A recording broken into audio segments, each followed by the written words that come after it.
दोस्तों, जय हिंद, जय भारत। आज मैं डॉक्टर ए के तिवारी भारत के नागरिकों का ध्यान आकर्षित करना चाहता हूं कि जब तक इस देश में शिक्षा नीति नहीं बदलेगी तब तक इस देश में देशद्रोही पैदा होते रहेंगे। मुंबई के पास एक NIA ने छापा मारा है जिसमें 44 जगहों पर छापा मारे जाने पर वहाँ हमास के झंडे, तलवारें, बंदूकें वगैरह पाई गई हैं।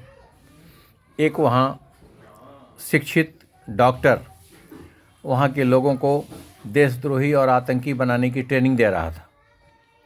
दोस्तों, पढ़े लिखे होने का मतलब चरित्रवान नहीं होता, कभी भी नहीं होता। चरित्र उन लोगों में भी था जो बिल्कुल नहीं पढ़े थे। हमारे ऋषि मुनियों में आचरण सबसे बड़ी चीज़ थी और उस आचरण से उनको ज्ञान और अंतरात्मा, अंतःचेतना उत्पन्न हुई थी। तो मेरा सिर्फ ये कहना है कि पढ़ाई लिखाई का कोई मूल्य नहीं, लेकिन मूल्य इस बात का अवश्य है कि शिक्षा की नीति हमारी कैसी है। जब तक इस देश से मदरसे नहीं समाप्त होंगे, इस देश से या दुनिया से कहीं से भी आतंकवाद समाप्त नहीं किया जा सकता। मैंने आप लोगों को पहले बताया है कि ये एक शुक्राचार्य के अनुयायी हैं जो पंच तत्व में अपने शरीर को विलीन नहीं करते। ये उम्मीद रखते हैं कि कभी शुक्राचार्य आएंगे तो हमारे दबे हुए, जमीन में गड़े हुए शरीर को जीवित कर देंगे, जैसा कि आप लोगों ने देवासुर संग्राम में सुना और पढ़ा होगा।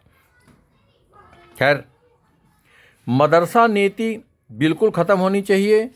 भारत में एक शिक्षा नीति लागू होनी चाहिए और किसी भी पढ़ाई में राष्ट्रवाद का पाठ होना बहुत आवश्यक है। राष्ट्रवाद का पाठ होना बहुत आवश्यक है।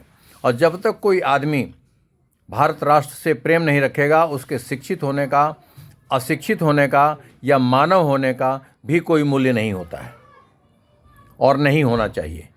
तो मेरा सबसे अधिक निवेदन इसी बात पर है कि अगर यहाँ पर इजराइल के झंडे जलाए जा रहे हैं और हमास को समर्थन दिया जा रहा है, ड्रोन से हमले करने की बात की जा रही है, वहाँ ड्रोन पाए गए हैं, तो अब तक का आतंकी का सबसे खतरनाक मॉड्यूल ये आज देखा और पाया गया है मुंबई में, महाराष्ट्र प्रांत के अंतर्गत। तो दोस्तों, फोकस मेरा सिर्फ ये है कि देश से मदरसे ख़त्म किए जाएं, शिक्षा नीति एक लाई जाए।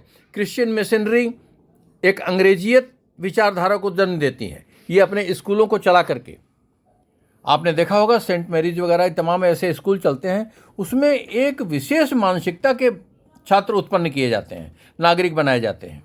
इसलिए सरकार ने ये जो कानून में परिवर्तन किए हैं, मैं इनका स्वागत करता हूं, लेकिन आग्रह करता हूं कि देश में एक शिक्षा नीति के ऊपर भी अवश्य कार्य हो। मेरी आवाज़ शायद दूर तक नहीं पहुंचेगी, फिर भी मैं बोल देता हूं कि शायद किसी गणमान्य व्यक्ति तक पहुंचे और वो इसे आगे तक पहुंचा सके। दोस्तों, जय हिंद, जय भारत। और अंत में आप सभी से कहता हूं कि शिक्षा नीति में भारतीयता और स्वराष्ट्र प्रेम पढ़ाया जाए। मदरसा और अंग्रेजियत की सिस्टम पर चलने वाले जो क्रिसमस और मिशनरीज के जो स्कूल हैं, इनकी शिक्षा नीतियों को समूल ख़त्म किया जाए।